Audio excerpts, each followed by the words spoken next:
it's not, it doesn't happen every day that one of us actually launches a book, a first fiction book, I would say. Hey!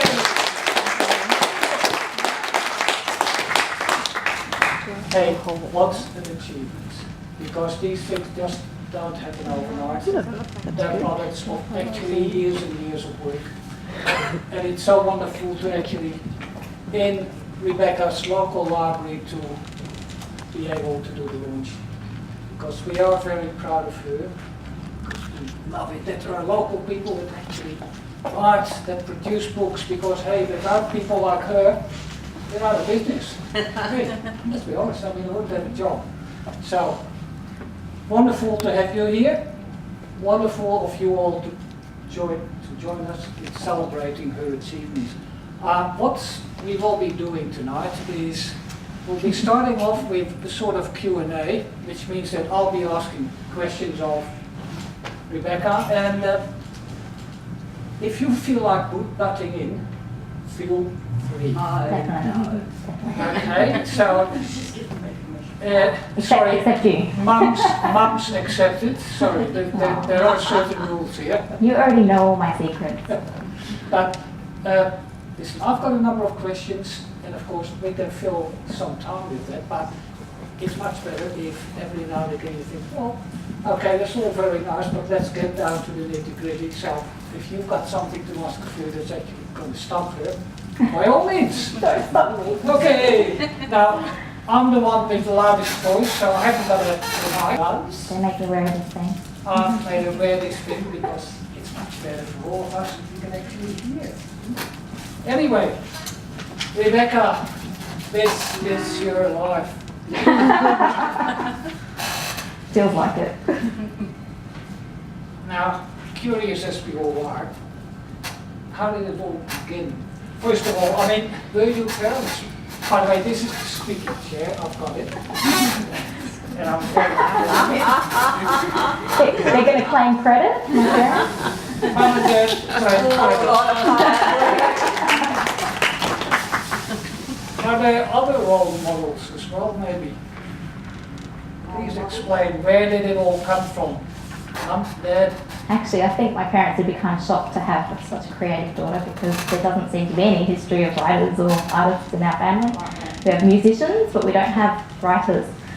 But thankfully, my mother is a great support. She actually was one of my first editors, so if there's mistakes, we can go there. And if you don't like the ending by me, because I get it back too. She made me change my ending, but it actually is much better, so thank you. Were you always one of those kids that were scribbling away, 10 years old? Yep. Yep. First poem I wrote was when I was 6. I still remember it word for word. Can you please recite it? Dubbed yourself in. Little whispering flower, stand tall and make a shout. Let everything around you know that you're about. I'm still that shy little girl. And when did you know you wanted to be a writer? Probably even then, when I was 6. Yeah, and first published at 12, so yeah, all along. First published at 12.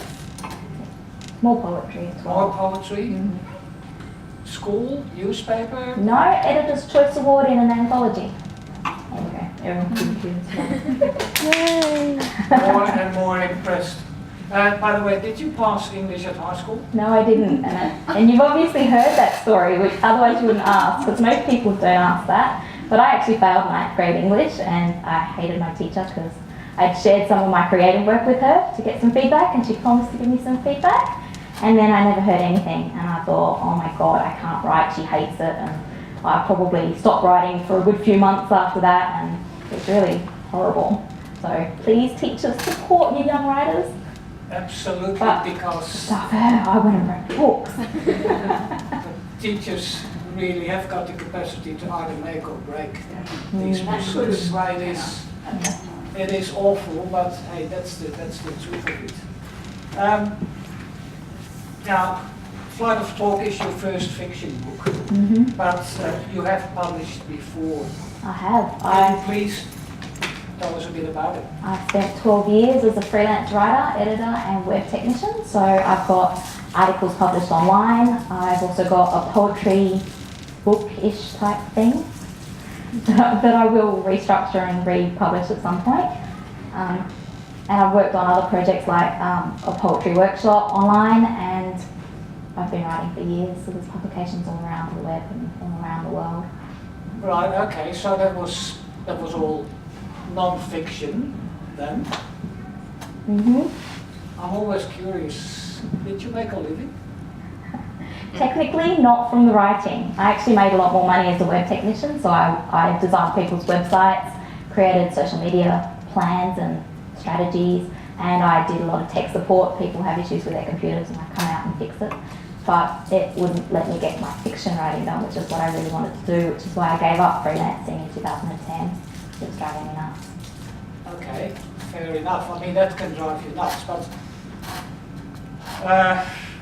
you're a mother of two, you're doing homeschooling, you're doing all sorts of other things.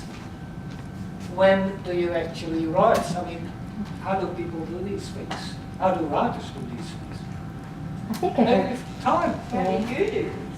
I think every writer is different, and you have to decide to make the time, because you won't ever find it. It'll never be there if you go looking. With homeschooling, I've actually really loved stepping out of the freelance work I was doing to homeschool, because it means I spend a lot more time playing at home and being creative in that way.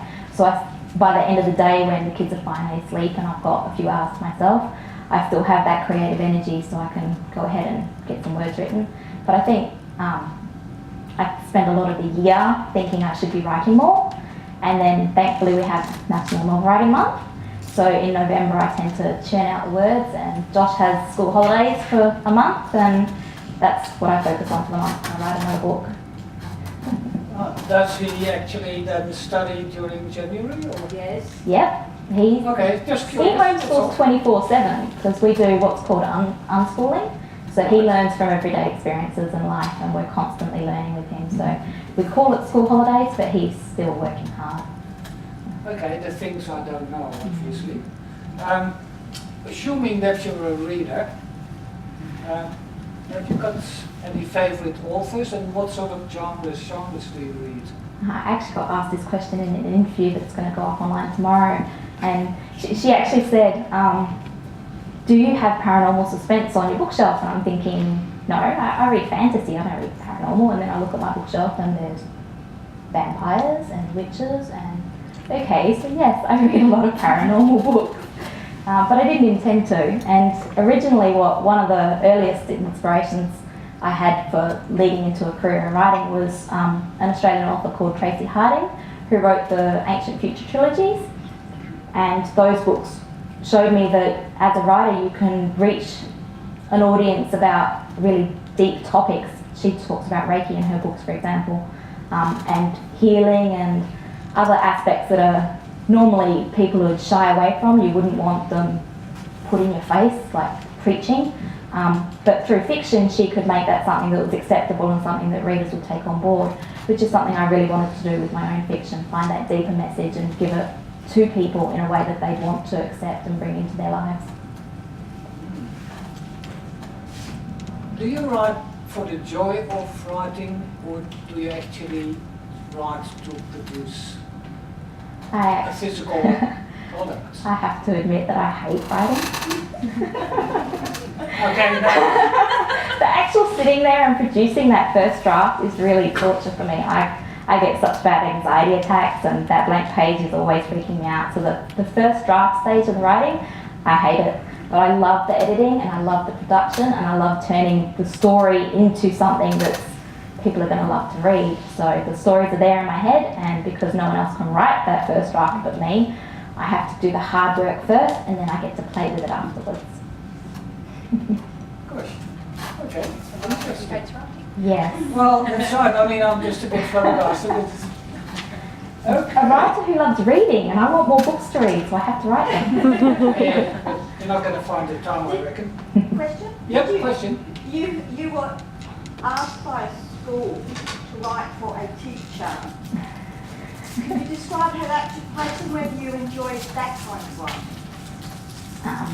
Okay, that's one of the things you love boasting about. Oh, I love it. While I was freelancing, one of the commissions I had was from a teacher who wanted a farewell poem for another teacher that was going on leave, resigning or something like that.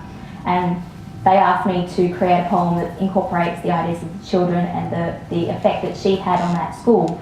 And I actually really enjoyed taking on board what the children had written about her and transforming that into something that could be read at their assembly as a poem. And it was such a thrill to have them overjoyed by that, and the children really appreciated what I'd done with their work. So it was a great experience. I did love that. Yeah. One of the few freelance commissions I absolutely loved. Keyword articles, not so much, but writing poetry for people, I love that. Right, we're here today to celebrate a finished product. But of course, that product came from somewhere. Where did it start? Where did the idea come from?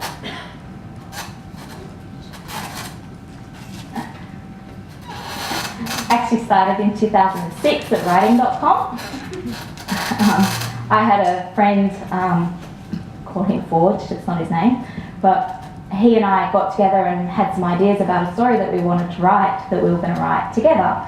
So what we did is I wrote Tori's sections and he wrote Lucas, and we exchanged probably about 3 chapters worth of story during December 2006 before life got in the way and it got too hard and we kind of put it aside. But over the years, that story kept calling to me and I wanted to come back to it.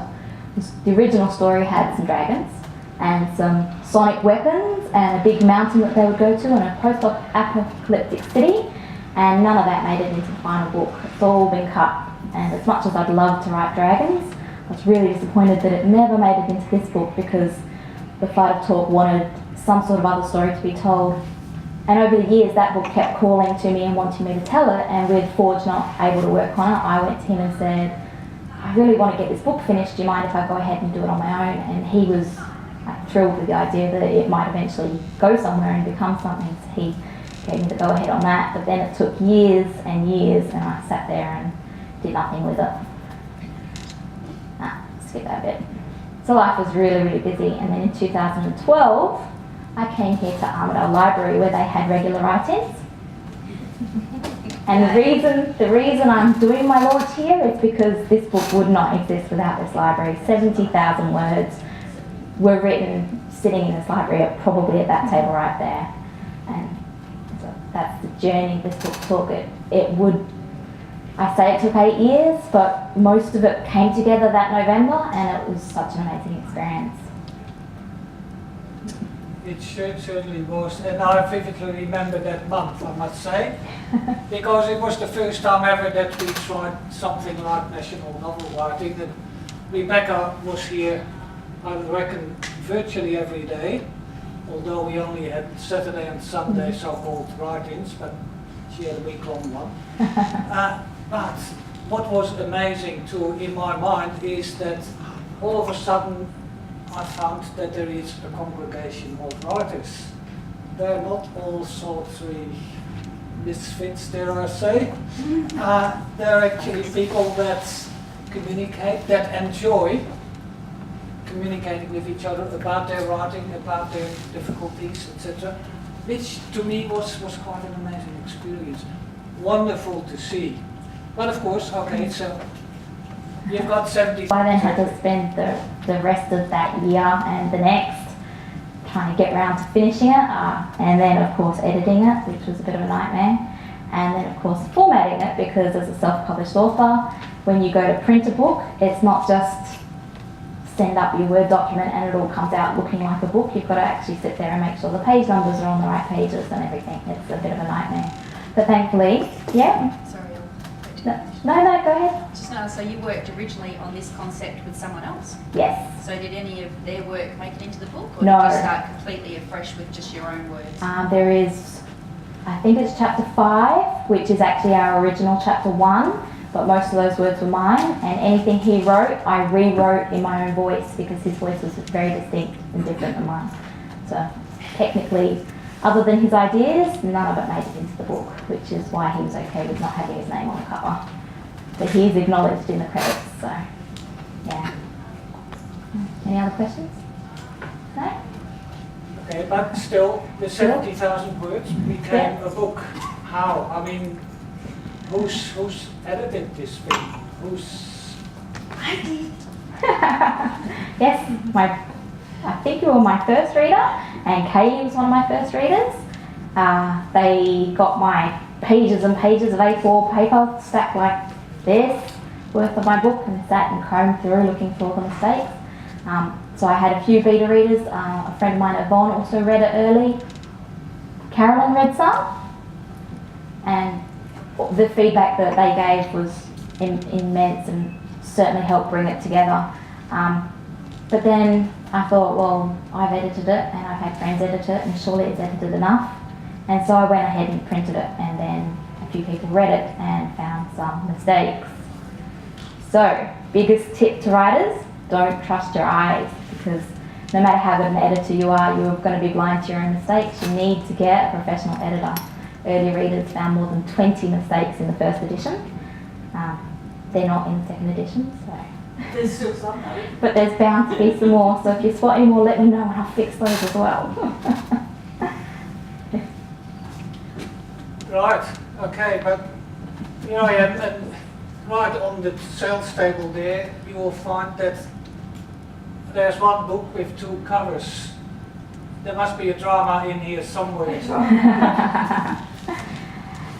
Give it to us. One of the things I was actually inspired by in the beginning of the book was this gorgeous picture by Selena Fenech. As you can see, Angel embracing his lady. And so when I wanted a cover commissioned, I went to an artist. Selena wouldn't take commissions at the time, and I was very upset. I wanted her to design my cover. But I found this incredible artist named Jamie Doherty, who put together this for me based on the recommendations that I'd given her about the angel holding his lady in that embrace. And so that's the cover that went to print the first time. And then I had some readers come back and say, I don't want to read it because it's a romance, it's a chick flick, it's not really my kind of thing. And then I thought, well, it's actually not a romance. There's a romance subplot in it, but it's a paranormal suspense. One of my early readers said, paranormal suspense. And I thought, yes, it is. And so I thought, well, I've just invested $1,500 in this book. Do I need to do it again? And I actually thought, well, to get the sales and the readers that are going to appeal to the right book, I did need to go ahead and commission a new cover. So what I went and did was go to 99 Designs. I had 26 different artists all submit in designs. I had 140 different designs to choose from. And these finalists went ahead into the finals and of course the winning cover as well. And from among those, I had my fans and readers and friends on Facebook and everyone I could ask to come and vote and choose a favourite cover, and they all voted wrong. That top one up there was actually my favourite. And mine. But the majority rules, and the winning cover was by a man named Rio Bagoas Nugroho. Wow. Yes. Put Where is together he this from? gorgeous cover. Where is he from? I'm not sure actually, because he's online. I haven't really had a chance to get to know him very well. Says But there is Desperado from Hell. yep, Desperado from Hell from Vegan Art. Rebecca, what's it from hell, apparently? 99 Designs was $299 for that. The contest running of it and having all those designs come in, and only he got paid. All the other artists ended up doing the work for nothing. So, Wow. it's a fantastic deal. Did they do that from a brief that you supplied? Yes, from a brief. Rebecca, what was the site? Pardon? What was the website that you... 99designs.com. 99 Designs. Numbers 99designs.com. Got it. I recommend them as well. Yeah, I recommend them. Oh, terrific. You can tell us more later. Listen, no, it's very simple. My son started a new business and needed a logo. I mean, you can spend $10,000 on logo design if you want to. But he went there as well and he paid something similar, and it's fantastic. I'm actually thinking about having him design a website for me too, because I'm not too happy with my website at the moment. Strange from my website. I know! Yeah. But you don't have to do everything yourself, you see. I'm a fantastic web programmer. I do the code behind the web, but the actual pictures on the web I can't draw, so I have to use like stock images, and what I've put together, I don't have it on here, but what I've put together isn't as good as it could be if I had a professional designer do the design aspect of it. Okay, being an independent author, what made you decide to take the self-publishing route? Because it's not necessarily an easy one. No, but I think it's just as easy as traditional publishing, because traditional publishing definitely isn't easy. You've got to attract an agent and hopefully get a publisher to be interested, and then you've got to wait and you've got to hand over all your money to them. Well, the percentage of the book, they keep most of it. You end up with like 12.5%. And I'm too much of a control freak to kind of leave my book, my baby, in the hands of someone else, even though they do have fantastic PR people, which would have been very helpful, and cover designers, which would have prevented me making the cover mistake I made. But ultimately I wanted to have the decision about how the book was formatted, what cover went on, how the words were shaped inside. A lot of people have commented about how easy reading it is, because I've used quite a large font with good spacing. If that book had gone to a traditional publisher, it would be a 12-point with one space, and it just would have been a smaller, less gorgeous book, I think. And ultimately I wanted my cut of the profit, so I don't believe in an author only getting their 12.5% of the sale price. They've done a significant amount of work, and while I appreciate that the publishers got their editors and their cover designers and everyone that they pay, as well as their distribution and their marketing and their printing aspects, I still feel that the artist gets an unfair cut of that book, and apparently there's some other reasons why. Do you have Rebecca ask what font you chose? I think it's Arial. And the size? It's actually 16 point. Nice and big. But there's advantages and disadvantages of publishing in both ways, and obviously the cost is one of the biggest disadvantages. As a self-publisher, you're always out of pocket yourself. I have to pay for the printing and I pay for the covers, and every single expense that goes into the book is something I have to take on for myself, which is something the publisher, if you went traditionally, would cover for you. But like I said, the royalties come in, and you ultimately, from the research I've done, self-publishers tend to have a better chance of earning a living income as a writer than a traditionally published author does. So that was ultimately a business decision I made. Okay, so... Sorry, there's a question here. Yep. I'm thinking Matthew Riley, he was self-publisher, wasn't he? Yep. And then it gets picked up, so Yep. do you anticipate being picked up Yes. by a publisher? Yes, one could jump in here, yes. And we're working on movie rights. Definitely, if someone goes to movie rights, I will be happy to option my book for movie rights. But honestly, if a traditional publisher came to me, I would have to think really hard about whether that's a deal worth taking, because from the experience I've had, the only real advantage of going traditional for me would be the product placement in bookshops, and for a 6 weeks chance of being spine out on a shelf, it just isn't worth going through a traditional publisher.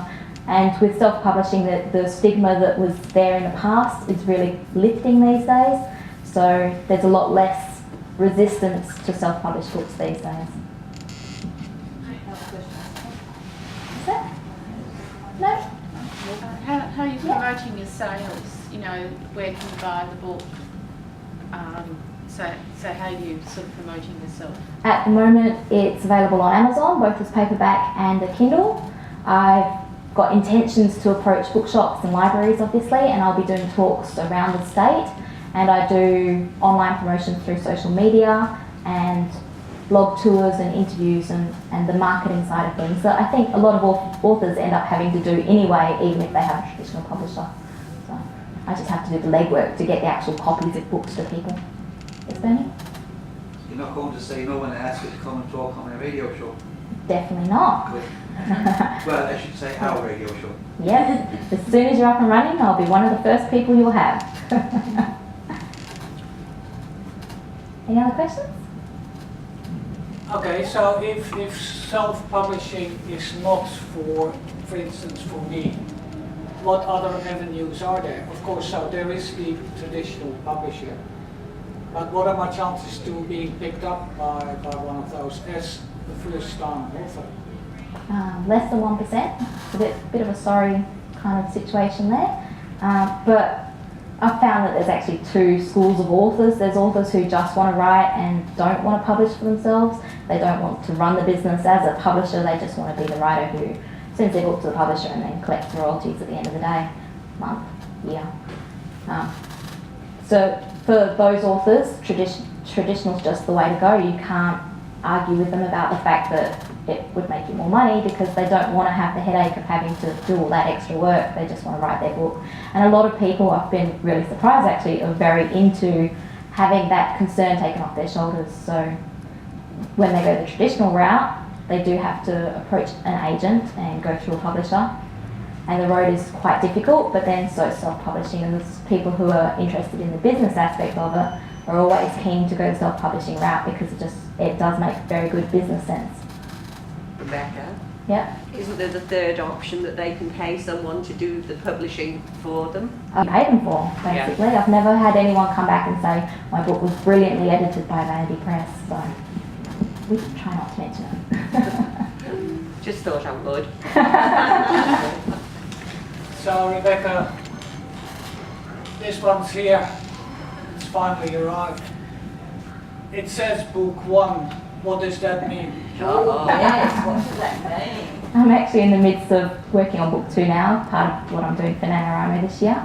And in book 2 we're going to be stepping back to Tori's mother to find out how Tori got to be who she is and the generation that's happened and occurred that's created the Nagarang cult and all the history behind that. Because a lot of this first book has kind of a mystery sense to it that you really don't know why Tori is the way she is. Why can she turn into a snake?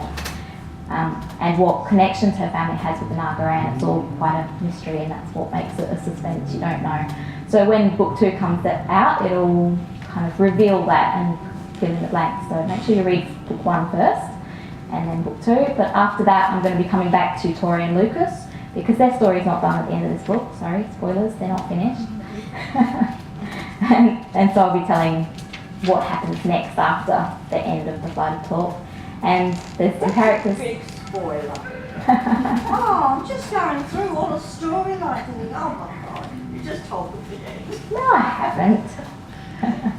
Yeah. So do you have a 5-book series in mind or a 3-book series, or are you sort of just writing it as it comes to you? I'm mostly writing it as it comes because they're not really sequential in that way. I'm not thinking of 12 Robert Jordan books all sequentially in timelines and everything. It's a case of as stories within that world come about, I'll want to write those. For example, in The Flight of Talk, there's some lesser characters, I don't want to call them minor characters, but lesser characters, Zara and Craig, who want their own book. So I will eventually write that one as well. And at the moment, I'm working on another novella in the same world that's going to be exclusive to my subscribers. That follows the story of one of the Nagarang royals. So again, in the same world, so it's still part of that series, but not sequential, and it'll be a standalone within that series. So you don't have a completed plot line? No. You're writing it as it unfolds? I do each book plot before I start writing that book, but I don't have the whole arc of the whole series. When you write, do you, I'm thinking along the lines of the plot and what's in your head, do you sort of take it like dictation, or do you write it down, change your mind and rewrite something a completely different way? I wish it was as easy as dictation. I read about writers who feel like they sit down and it gets channeled through them, and that's part of why I really resist the writing process, because it isn't that easy for me. I sit there and labour and try to get that scene right, and I go over that scene over and over and over until it is right before moving on to the next scene. So it's quite a labour to get the words together and organised in that way. I want dictation, please, please. It's my angels, by the way. Yeah. Any more questions? Did I answer that please? question? Yeah. No more questions. Can I just say one thing, and that is, it is very obvious, having known Rebecca for a couple of years now, that yes, she's the author, but it is very clear that the whole family is involved as well. So it's, but I mean, it only but makes sense, of course. I mean, you can't be a writer and be that in isolation. But so I want to say congratulations to the family for supporting Rebecca, and I want to, on behalf of the library, but mainly on behalf of myself, say congratulations. Thank you. Fantastic. You're both. Thank you. Thanks for the library. And of course, don't forget, the books are for sale. She's here now to sign them. Yep, I will go sit over there so that I The can. first edition, which is a very limited edition, goes for $50 a pop, I believe. And the other one is somewhat cheaper. Thank you all for being here. Please don't run away. Hang around, buy a book, have a glass of wine, have a chat. Let's socialise. Thank you very much. And feel free to come and ask any questions that you were too afraid to ask in front of everyone. And I'd like to thank everybody for coming, and I'd like to thank Rebecca for following through and everything she's done. I'm very proud of her. And so is all of the family. Family people will stand up, please. Yep. And most of the family are too. So we can in front of everyone? Yeah. And smile if you don't like it.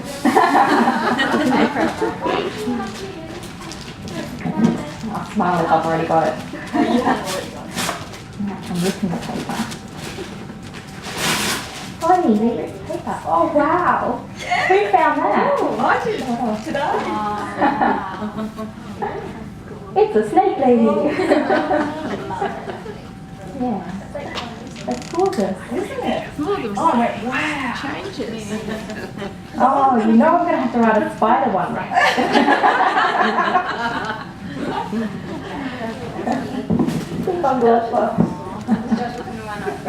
And this is my little writer in training.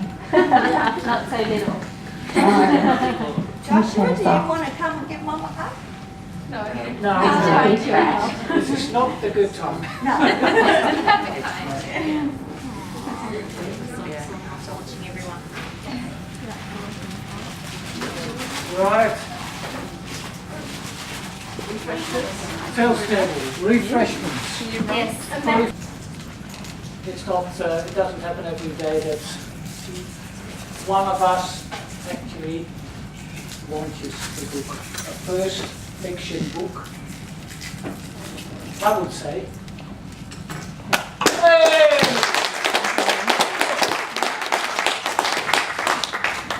Hey, what's an achievement? Because these things just don't happen overnight. They're products of actually years and years of work. And it's so wonderful to actually, in Rebecca's local library, to be able to do the launch.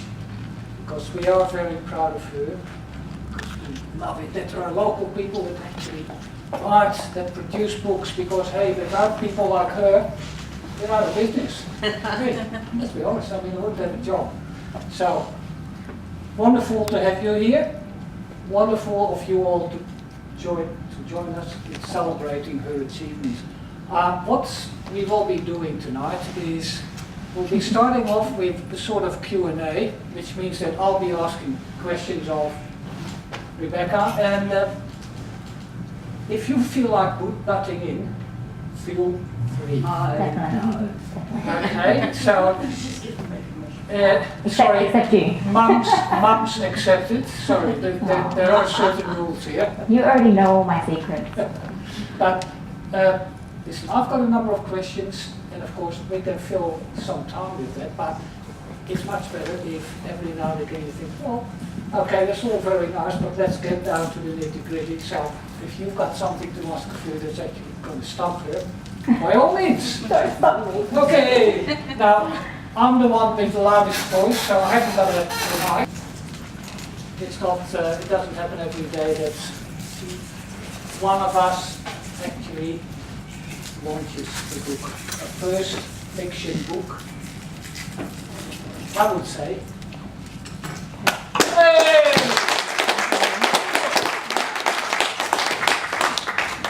Hey, what's an achievement? Because these things just don't happen overnight. They're products of actually years and years of work. And it's so wonderful to actually, in Rebecca's local library, to be able to do the launch. Because we are very proud of her. We love it that there are local people that actually write, that produce books, because hey, without people like her, you're out of business. Hey, let's be honest, I mean, I wouldn't have a job. So, wonderful to have you here. Wonderful of you all to join us in celebrating her achievements. What we will be doing tonight is we'll be starting off with a sort of Q&A, which means that I'll be asking questions of Rebecca, and if you feel like butting in, feel free. Okay, so sorry, Except you. mums accepted. Sorry, there are certain rules here. You already know all my secrets. But listen, I've got a number of questions, and of course we can fill some time with that, but it's much better if every now and again you think, well, okay, that's all very nice, but let's get down to the nitty-gritty. So if you've got something to ask of her that's actually going to stop her, by all means. Don't stop me. Okay, now I'm the one with the loudest voice, so I haven't got a mic.